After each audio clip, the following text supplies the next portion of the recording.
இன்றைக்கு சூழ்நிலைகள் எல்லா கட்சியும்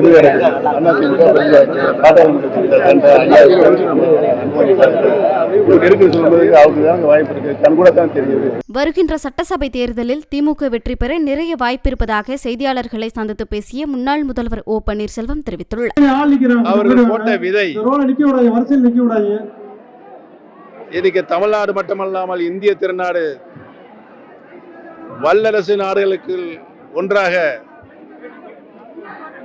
இந்திய அளவில் உலக அரங்கில் நிலை பெற்றிருப்பதற்கு மருது பாண்டிய மன்னர்களுடைய அந்த விதைதான் என்பதனை நாமெல்லாம் நன்றியோடு தெரிவித்துக் கொள்கிறோம்.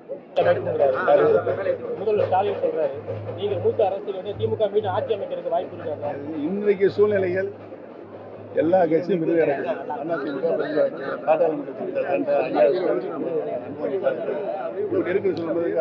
வாய்ப்பு இருக்கு. கண்கூட தான் தெரியுது. திமுக ஏன் வாய்ப்பு இருக்குன்னு சொல்லணும். நீங்க எல்லா எதிர்கட்சிகளும் பிரிஞ்சு கிடக்குது. பிரிஞ்சு இருக்கும்போது அவருக்கு வாய்ப்பு இருக்குன்னு பொதுமக்கள் பேசிக்கிறாங்க. நான் பேசுறேன் சாமி, என் மேல பழையப்படாதீங்க. நீங்க தாவேக்கோட கூட்டணியில் தான் உங்களுடைய எதிர்காலம் பிரகாசமா இருக்கும் அப்படின்ற ஒரு கருத்து ஒண்ணு நிலவுது. அதுக்கு என்ன? யாருடைய வாழ்க்கையும் அரசியல் வாழ்க்கையும் பிரகாசமாக இருக்கிறது என்பது மக்களுடைய கையில் இருக்கிறது. உங்க கையில என் கையில கிடையாது. சொல்லுங்க. அப்புறம் இன்றைக்கு மருது சார்களுக்கு அளிக்கப்பட்டிருக்கின்ற வெள்ளிக்கசம் மதிப்பு என்று கேட்கிறீர்கள். அவர்கள் செய்த தியாகம் விலை மதிப்பற்றது என்பதனை மட்டும் நான் இந்த நல்ல நேரத்தில் தெரிவித்துக் கொள்ள கடமைப்பட்டேன்.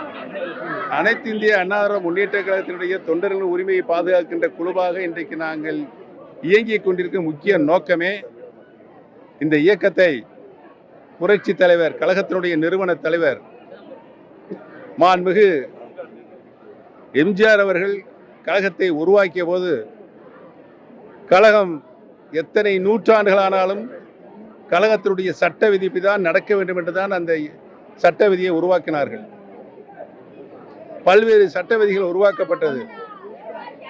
ஆனால் இந்த இயக்கம் தொண்டர்கள் இயக்கமாக புரட்சி தலைவர் அவர்கள் உருவாக்கினார்கள். பின்பு அதை தொண்டர்களுக்கான இயக்கமாக உருமாற்றினார்கள். தொண்டர்களுக்கான இயக்கம் என்று இருப்பதற்கு கழகத்தினுடைய பொதுச் செயலாளரை தேர்ந்தெடுக்கின்ற உரிமை கழகத்தினுடைய தொண்டர்களுக்குத்தான் இருக்க வேண்டும். கழகத்தினுடைய தொண்டர்கள் தேர்தல் மூலமாக பொதுச் செயலாளராக தேர்வு செய்யப்பட வேண்டும் என்பதுதான் கழகத்தினுடைய சட்ட விதி. அந்த சட்ட விதியை புரட்சி தலைவருடைய உயிலில் கூட எழுதி வைத்திருக்கிறார்கள். இன்றைக்கு நிலைமை என்ன? கழகத்தினுடைய பொதுச் செயலாளர்